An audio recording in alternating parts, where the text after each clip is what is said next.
Call the meeting of the June Public Safety meeting, June Public Safety Committee meeting.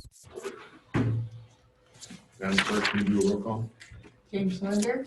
Present. Ron Buckholz. Present. Ed Peters. Present. Dale Schlueter. Yeah. Chuck Van Etten. Here. Madam Clerk, are we in compliance with open meeting laws? The meeting has been noticed to the public and news media as required by section 19.84 of Wisconsin statutes. Meeting agenda has been posted. Is there any modifications from the committee? Looks good to me, Mr. Chair. Moving on to number 5, public comment. Is there anybody present who's not on the agenda who wishes to address the committee at this time? Mr. Slenderman. Mr. Kelsey, you want to come forward and probably sit by one of the mics so that Mr. Bennett and the public can hear you?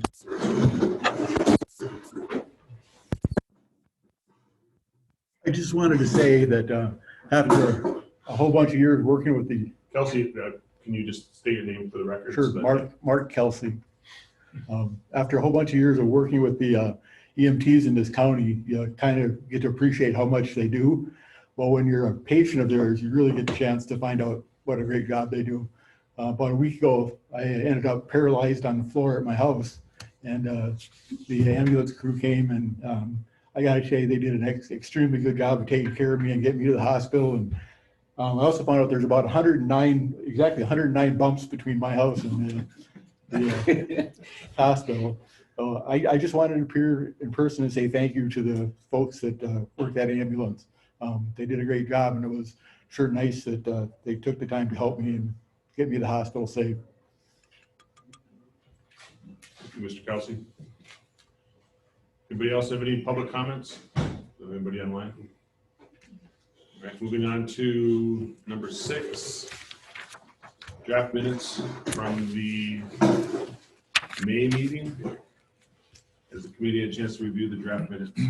I have, Mr. Chair, and make a motion to approve as presented. I have a motion from Mr. Buckholz. Second from Second. In discussion, is there any discussion on the motion? Hearing no discussion, call for the vote. All in favor of the motion indicate by saying aye. Aye. Any opposed? Any abstentions? Motion carries. Moving on to number 7, judge's report. Your Honor, the floor is yours. Okay. Good morning. Sorry for being late. I was tied up in court. There's really not, well, there's a lot to report, but I don't know anything specific. This is public safety. Mr. Schlender, is there anything that you know off the top of the head that the committee would want to hear about? Just, I know that there is the administrative order has been lifted regarding the use of other rooms because of the social distancing, and that. Well, I guess I'll use that as the one update is that as you know, the courtrooms were controlled by the Supreme Court rule, and so even though the masking was lifted in the courthouse, that still stayed in effect for the courtroom. But as of, I believe it was 2 weeks ago, a week and a half ago, the Supreme Court lifted its order, but there was still a hoop to go through, and that's the local courts had to go with the chief judge in deciding what they wanted to do. I met with the clerk Kelsey, and we both were in agreement that based upon what the school district here had done, what the rules were in the county building, we requested that our operating plan for COVID procedures to be lifted. So as of a week and a half ago, they have been lifted. So there's no social distancing or masking requirement in the courtroom. And we removed those horrible, ugly red signs. I believe that the court system is getting ready to meet with the architect regarding the addition on June 23rd. Our caseload has dramatically stayed the same. I mean, it's gone up or stayed the same. It's still incredibly high. We've had, the law enforcement has had numerous weekend busts that have created 2, 3, in each case, 2, 3, 4 individuals who are transporting, are alleged to have transported large amounts of illegal narcotics, heroin, meth. There was a a case that came through of somebody coming through Hayward with 272 grams of heroin, which is about almost 17 ounces, which is the largest amount of heroin that I've ever seen. I think the record for meth was about 700 and some grams, but for heroin, that's a heck of a lot. So I know that they're on significant cash bonds. I've monitored social media, and I just read somewhere when one of our local businesses is complaining about the rise of dramatic rise in the last 2 years of burglarizations, of gas being siphoned, of homes and garages being broken into.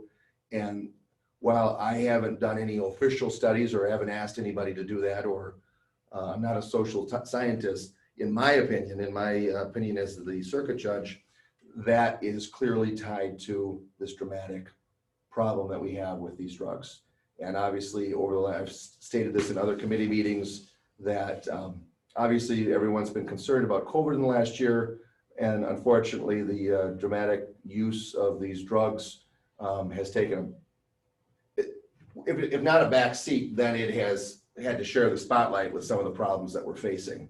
And so it's diminished the focus that we've had, and we still have a tremendous, if not worse, problem out there. I know that a lot of our local hotels, and this is just coming from public, the public filings and the criminal complaints, some of our local hotels are the people who are picked up are connected with these hotels, meaning that they are staying in these hotels. And so that there seems to be a shift. I don't think we've seen that. I mean, 3 or 4 years ago, I never heard of anybody trafficking drugs out of a local hotel, and now that's happening more and more often. I don't know if the sheriff, I may be right or wrong on that. You guys would be better, but so I guess I'm here just throwing those out there of some of the things that we're seeing. And obviously everyone's fear, my fear is that if it continues in this trajectory, I mean, this stuff spreads like wildfire, it seems, and it's going to seep out into affecting our businesses, our way of life here with the tourism industry and all that. Hopefully it's not going to get that bad, but it's bad out there right now. So. Any questions for the judge? Mr. Bennett, do you have any questions for the judge? I do not. Thank you for your report, sir. Moving on to item B, courthouse remodel update, Mr. Hoff. Yeah, thank you. As Judge Yackel mentioned, we're planning a kickoff meeting with the architect and the construction manager on June 23rd, trying to coordinate schedules with staff and whatnot. So it'll be just kind of the introductions to the people that will be working on our project and starting the official design phase of exactly where all the rooms and whatnot are going to be and how things get laid out from their perspective. So looking forward to that. The ad hoc committee's meeting, I believe, on next Wednesday to review the contracts for both the architect and the construction manager, get those officially done at county board this month. The California Avenue project, they're still working on that. They did have a snag with some of the stormwater that flows into the creek, working with the DNR. They've got that resolved, but it put probably a 2-week delay. So that project's looking to wrap up probably early July rather than mid to late June. So, but it's still going to be done this summer, which will allow us then to continue working on the building phase for our project.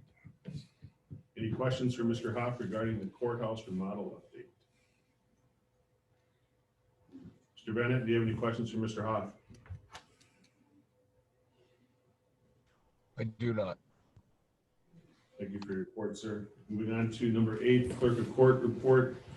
Clerk is actually doing some, oh, she's here, she made it. Madam Clerk, is there anything, we have your report. Is there anything you wish to highlight or discuss or bring to the attention of the board? No, the judge covered the operational plan and the lifting of that, so I have nothing more to add.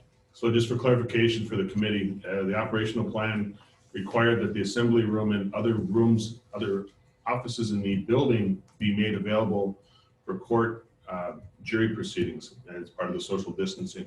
With that order being released, the assembly room and others can go back to normal operations with a less of a demand on space. the courtroom construction will permanently alleviate that next year. Any questions for the clerk?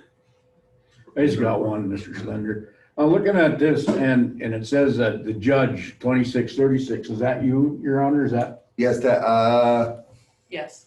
okay, yeah, that's my judicial number. Oh, okay. Yeah, each judge is, for the state court system, each judge is assigned a number so that, Okay. for the system. all right, thanks. Any other questions for the clerk? Mr. Bennett, do you have any questions for the clerk? No. Moving on to the district attorney's report. No report's been submitted. District attorney's not present. Moving on to the sheriff. Sheriff, the floor is yours. I'm going to yield to the chief. He's going to talk about our communication center and give a jail report, and then I'll follow up with patrol and an added message. All right, so just so everyone's clear, Lieutenant Johnson's on vacation. So Chief Sedera is going to do communication and the jail report. And just to clarify, Lieutenant Johnson's at a regional jail administrators meeting this morning. He's still on vacation. You left bright and early. For the communication center report, we're completing the final details on the mobile 911 answering system through the Next Gen 911 grant. So hopefully we'll have that completed soon. Back in April, we had a major meltdown of the 911 system in the northwest part of the state. So Douglas, Bayfield, Ashland, Price, Barron, Burnett, all those counties lost access to the 911 system with the exception of Sawyer County. They don't know why or how it happened. The central hub for the 911 calls is in, I believe, Barron County, and why Sawyer County was getting routed all the calls from all the other counties until they finally figured out there was an issue with. So Corey's been meeting with the other counties, and they're trying to determine what to do if this ever happens again, and they're trying to get answers from the service providers as to why this happened, and they've got no answers on it. So we did have one of our full-time dispatchers resign his full-time position. He took a job in the private sector after 6 years with us, I think. Big loss to the dispatch center. We filled a vacant position with our part-time patrol deputy who accepted the full-time dispatch position. So now we are down a part-time patrol deputy. So, as the total call numbers are down from last May, as are the calls of service. So as for the jail report, Jeff provided your report, the normal reports he usually provides. Our current population today is 85.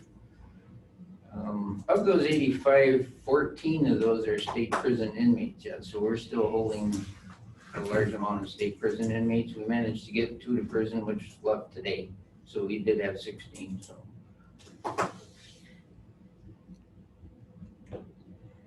Any questions on Jeff's report or questions on the jail? I hope I can answer. So we don't have anybody, I'm sorry, should have waited. We don't have anybody in Bayfield. No, we haven't housed out since COVID hit last year. Okay. So Chief, you covered the communications report and the jail report, correct? Correct. Mr. Bennett, do you have any questions regarding the communication report? I do not, thank you. Jail report? All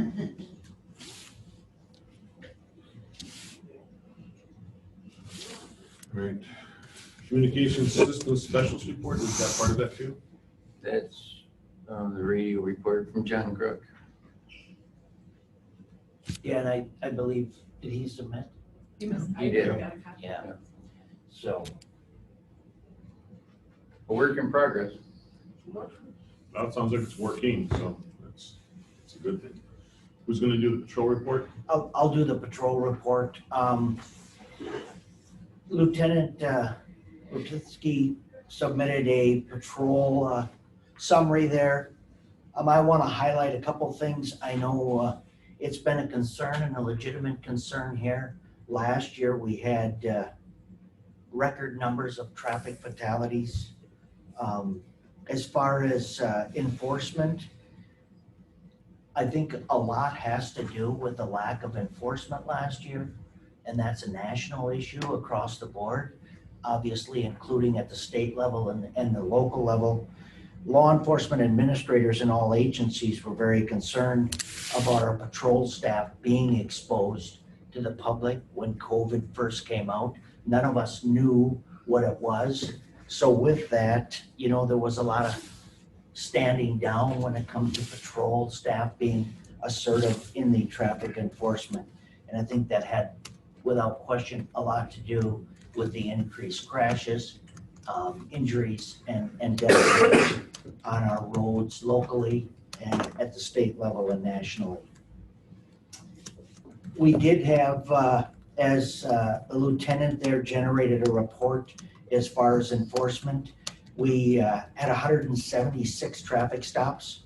With that, there was 42 citations issued for traffic offenses, 36 citations for non-traffic offenses, 7 written warnings, and well over 100 verbal warnings for offenses as well. To date, as of May 25th, we've had 88 traffic crashes in Sawyer County, 19 personal injuries with those traffic crashes, and knock on wood, 0 fatalities in Sawyer County to date. Sheriff, do you have any information to compare that against either last year or 2 years ago? I can generate that or get that generated, but I don't have that with me. Can that be something that the lieutenant could add so that we have a measure Comparatives? against, like a baseline information to look at that? Yes, happy to do that. Additionally, I want to mention that May has been very busy for us in the sheriff's office. Lieutenant Johnson was in Mexico for 2 weeks. We had 3 jailers on vacation or taking vacation time for their own weddings, and 2 jailers out on medical leave. Then on May 12th, we experienced our first positive COVID inmate case in the jail. We contacted our health office. Our health officer, Julia Lyons, was very helpful and accommodating. She came over with 3 additional staff members, worked with our jail nurse, spent most of the day on the 12th in the jail working with us. And between the medical staff and our jail staff, they spent tirelessly hours with commitment and dedication, testing, isolating, and quarantining our inmate population. We have implemented a testing system for all the incoming bookings right now, so we can accommodate the isolating and quarantine issues. And we are testing today. If we are negative today, next Tuesday, we will be down to 0 in our jail. So there was a lot of hard work done, committed service from all, and we should be down to 0 here. Additionally, in my 4 years as sheriff, this was probably the most hectic and stressful month that I have served here. And I want to mention that Chief Deputy Sedera ran the jail, took over in Lieutenant Johnson's absence, and he covered jailer hours and worked many days from 6 a.m. till late in the afternoon and evening. And with that, I want to take a minute and I want to read a letter of commendation that I have wrote for Chief Sedera. It is with great pride and honor that I write this letter commending you on a job well done. You have a steady history of going above and beyond at the Sawyer County Sheriff's Office, and words cannot express the appreciation on all levels and in all divisions of this agency. Most recently, we faced a nightmare with multiple COVID positive inmates and jail staff. This created a challenge with inmate housing and jail staffing issues. Adding to the difficulty, Lieutenant Johnson was on vacation and Sergeant Waller was filling in for the lieutenant. and was unable to continue those duties, no fault of his own.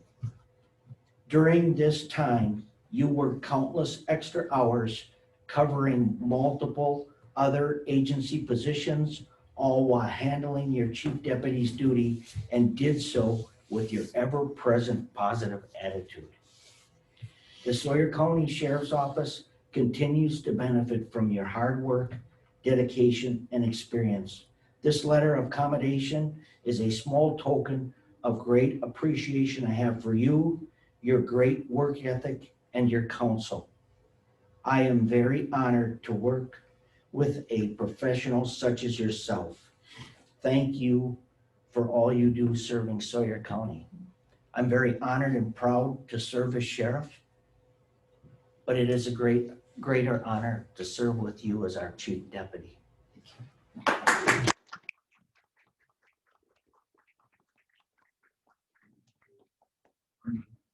I was afraid you wouldn't show.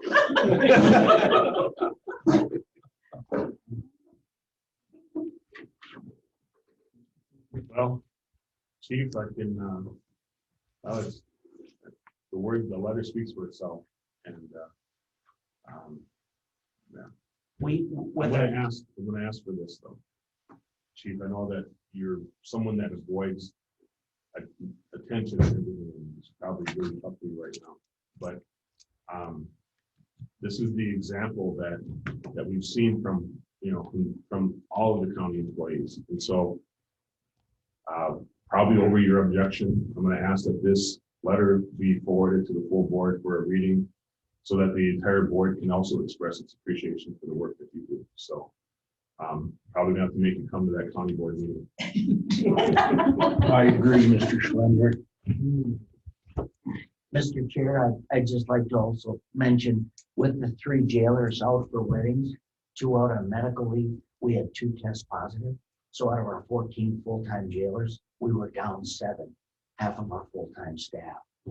And our staff worked countless hours. We had one of our staff members in a 2-week pay period, 80 hours. He worked 154 hours.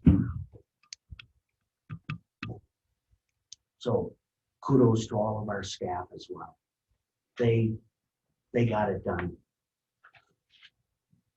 I would entertain a motion from the committee to advance the letter that's been presented by the sheriff to the full board for the June meeting. I'll make that motion. I have a motion from Mr. Buckholz. I have a second from Mr. Schluter. If the motion could also include mention of the entire force. Yes. Right, yep. The motion, Ms. Phipps, do you have? Motion by Mr. Buckhold, second by Schluter, to advance this commendation and recognition for entire staff. Any discussion on the motion from the members of the committee? Mr. Benetton, do you have any questions or any comments?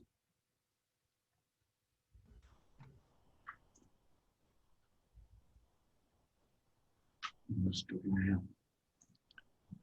Benetton, Yes, any questions or comments regarding the motion that's on the floor? I do not. Thank you. Hearing none, call for a vote on the motion. All in favor indicate by saying aye. Aye. Any opposed? Any abstentions? Motion carries. Sheriff, thank you for your report. Chief Deputy, thank you for your work. Animal control report, that's been submitted late. With the lifting of the operational orders, Ms. Fitch, if you could contact Sherry to see if she can come back to the meetings, that'd probably be appreciated. I did have a discussion with Sherry regarding that, and she said she would have been here today, as she not fallen sick, so she is coming back to the meetings. Of all things, that's probably one of the reports that we missed the most. That's what I told her. Is public safety. Any questions on the animal control report? Moving on to child support.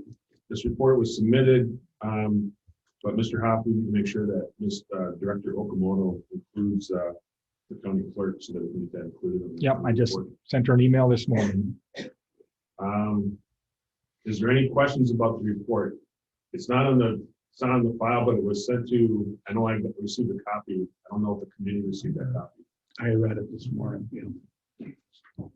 Mr. Bennett, do you have any questions on the child support report? I do not. Moving on to the coroner's report. Coroner report's not here. None of us are on it. We're good to go. Going to number 13, emergency management report. Ms. Sanchez, the floor is yours. Good morning. As you can see in my report, we had a minor disaster here in the late part of May due to some heavy rain washed out some county roads. We were looking at Wisconsin Disaster Fund and DOT Fund. Highways and DOT Fund, it reimbursed 75% versus Wisconsin Disaster Fund 70%. So we didn't have to, even though I did notify the state and we were put on standby, we're not going to go the Wisconsin Disaster Fund route. We wrapped up COVID testing down at the Winter Fire Hall, which is really nice. It got down where we had maybe 1 or 2 people show up. We'd be staffed there for about 5 hours for 1 or 2 people, but at least those people got tested. So now we're back to status quo, which is really nice. I completed all our hazmat plans. We were down to 4 facilities instead of 5 offsite planning. Due to COVID, we weren't able to do a tour, so hopefully next year when we do it, we can do tours of the planning facilities and see what they're up to par.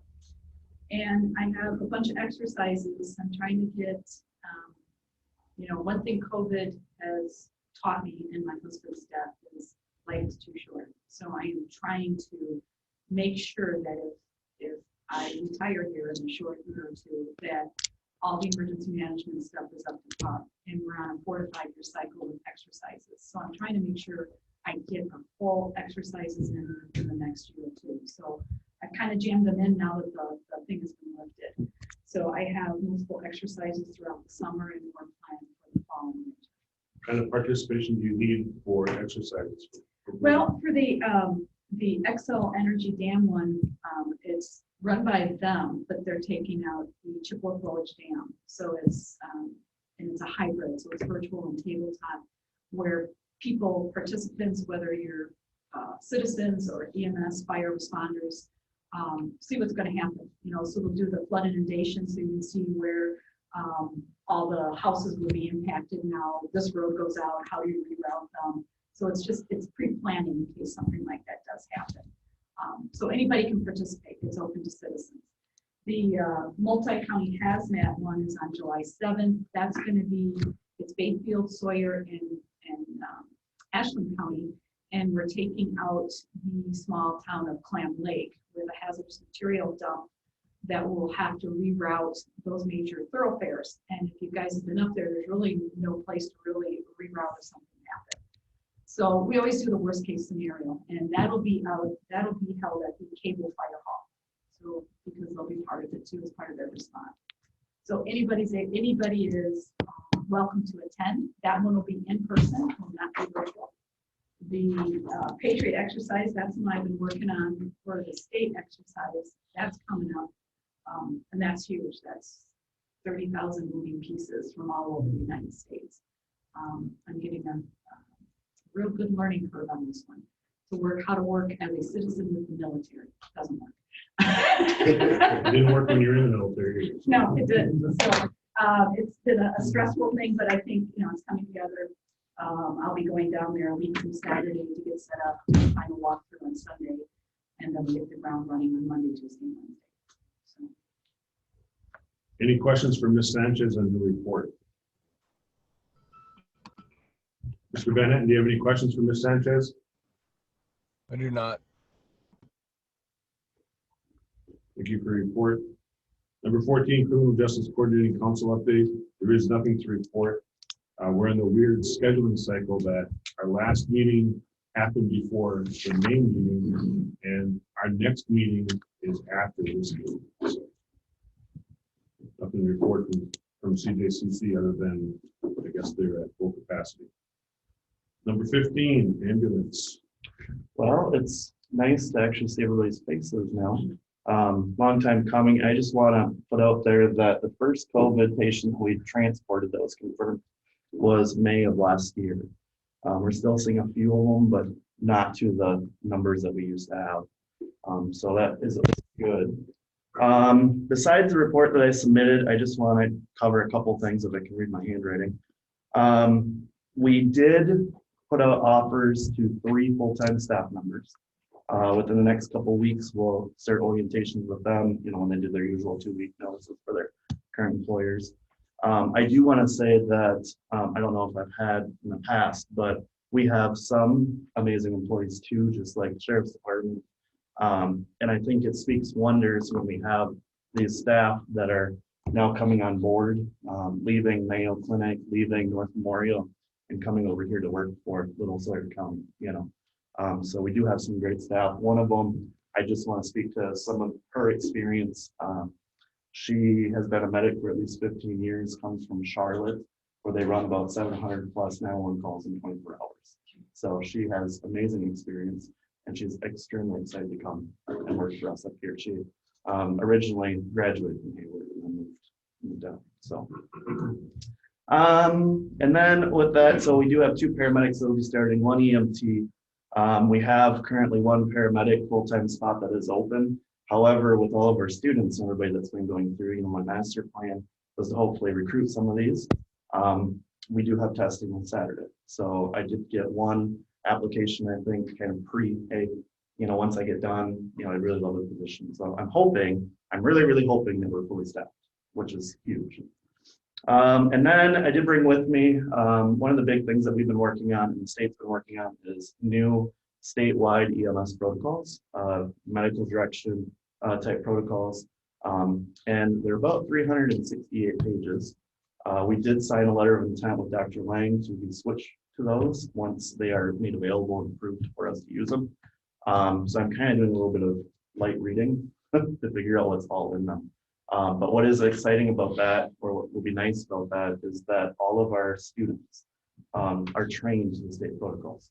So when we hire somebody that's new, they've already been trained. That's another step we don't have to do is, hey, we have specific protocols here for Sawyer or wherever they go to work. So that'll be really, really nice. And then it will take advantage of the full scope of practices for every level. There are a couple changes that they did make.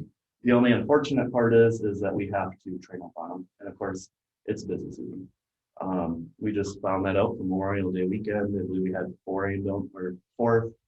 4 stations ambulances leave on 911 calls at about the same time.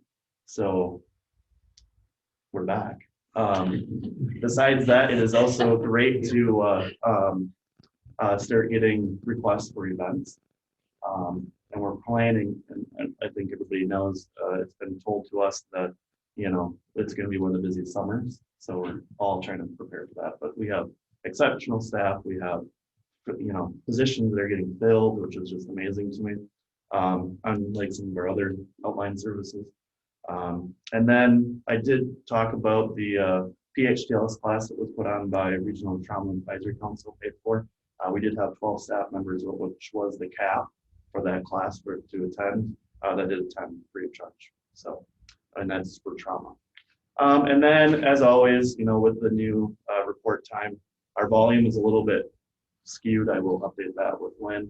But I wasn't able to get the breakdown for you. I know for May we had 1,212 patient contacts. So, and one other thing, with the volume starting to pick up, I did have a conversation with Hayward Hospital about last week, and they said they've been seeing 4th of July volumes already in their ER for both weeks.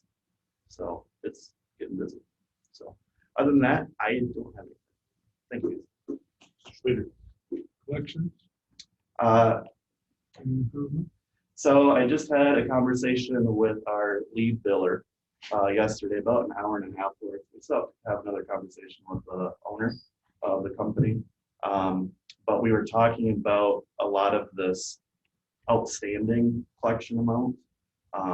And I really believe that most of it is from 2016, 2017, 2018, which is going to probably be right off most of it. So I don't know what that number is, but they have been talking that a lot of that is past time of pilot. So collections though, well, Right.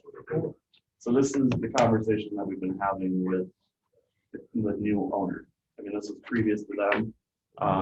So But conversations last month. you want to talk a little bit? Well, Nate and Mike Keith and myself have had company meetings with the new owners and trying to establish different protocols, especially on the submission of old claims to the Wisconsin Debt Collection Service, which seemed to not have happened for a period of time under the old ownership. So those types of things, we're making sure that there's a system and a protocol to get those things done timely. So to talk about current budget, at least lately, I mean, I'm sure we're doing actually pretty well on our budget side for revenue, or at least making budget, because I have not heard Mike Keith come to me going, "Oh my God, what are we doing?" You know, for a while. So I just saying. And he is on vacation. Can we see those figures? We around the time of budget up in the world. I mean, we're starting the budget exercise anyway, right? So. Tis the season, yes. Well, yeah, last week I asked to see them too. Okay. We'll just make sure that we just put that on for the July. Yep, we can do that. I wouldn't mind seeing them every month. Since they We can have that monthly report included in your report then, like the aging report. Right. Yep. We can do that. Any other questions for Mr. Dunstan, the committee? Mr. Bennett, do you have anything for the ambulance director? I do not, thank you. Moving on to number 16, future agenda items. We're getting to that time of the year where we'll probably need to start talking about the tour of the jail, now that we have a lifting of the operational. And so we can probably initiate that conversation and find out who wants to do it, who's going to provide it, and see if there's anybody who wants to do an overnight stay or something. So we'll put that on for next month. We'll just have that discussion. I know. There's a song about that, isn't it? We'll tell Sawyer County or something. Correspondence reports and from conferences, meetings, and other matters for discussion only. Is there anything that the committee would like to bring up for discussion only? Mr. Peters, do you have anything? I don't have anything. Mr. Schlater? Buckle? No. Mr. Bennett, is there anything you wish to discuss with the committee? I do not, thanks. I'm sorry, I do have one thing. I would like to thank the sheriff for coming over to Town Draper. We attended a meeting that was held over there in last Saturday, and with some concerned citizens talking about a variety of things, especially with trespassing involved with hunting and so forth. And sounded like it was well attended. Got feedback from a couple of people there. Thank you. Thank you. Any other comments? Hearing none, this meeting is adjourned. Thank you, everybody.